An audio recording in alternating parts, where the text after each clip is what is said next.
सवाल कयो आहे मीर मुदस्सिर सिकंदर जमाली। उहो त चए त पेश इमाम जे पोयां सूरत पढ़णु जाइज़ आहे या न। बिस्मिल्लाहिर्रहमानिर्रहीम।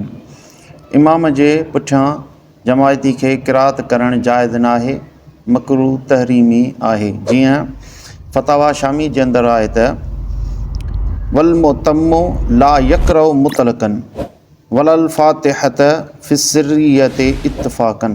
जमायती मुतलकन क़िरात न कंदो, पोइ चाहे निमाज़ जहरी हुजे या सिरी हुजे।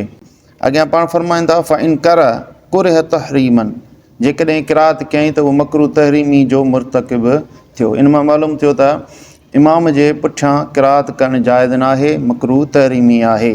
ऐं इन जो सबूत अहादीस मुबारका मां बि मिले थो। जीअं मुस्लिम शरीफ़ जी हदीस मुबारका वा इहा ई हदीस सुनन नसाई जे अंदरि बि आहे ऐं मुसनद अहमद जे अंदरि बि आहे त हज़रत अबू हुरैरा रज़ियल्लाहु ताला अन्हु खां रिवायत आहे, उन चयो रसूलुल्लाह सल्लल्लाहु अलैहि वसल्लम फरमायो इन्नमा जुइलल इमामु लियुतम्म बिही। इमाम खे हिन लाइ बणायो वियो आहे त जीअं उन जी पैरवी कई वञे, उन जी इत्तिबा कई वञे।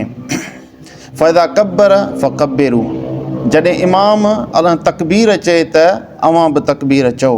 फ़इदा क़रअ फ़अंसितू, जॾहिं उहो क़िरात करे त अवां ख़ामोश रहो।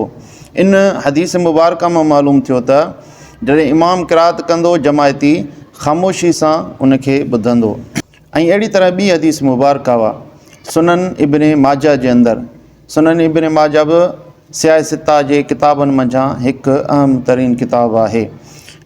हज़रत जाबिर रज़ियल्लाहु ताला अन्हु खां रिवायत आहे, उन चयो रसूलुल्लाह सल्लल्लाहु अलैहि वसल्लम फरमायो मन कान लहू इमामुन, जंहिंखे इमाम आहे फ़क़िरातुल इमाम लहू क़िरातुन, पोइ इमाम जी क़िरात उन जे लाइ क़िरात आहे। यानी इमाम जी क़िरात जमायती जी क़िरात खे काफ़ी आहे, जमायती खे क़िरात करण जी ज़रूरत न आहे। इन हदीस मुबारका मां बि मालूम थियो त जमायती क़िरात न कंदो, बल्कि उहो ख़ामोश थी ॿुधंदो जेकॾहिं जहरी निमाज़ आहे। जेकॾहिं सिरी आहे त बि हू ख़ामोश रहंदो, न अलमदो पढ़ंदो, न वरी को ॿी का आयत तिलावत कंदो। वल्लाहु आलम बिस्सवाब।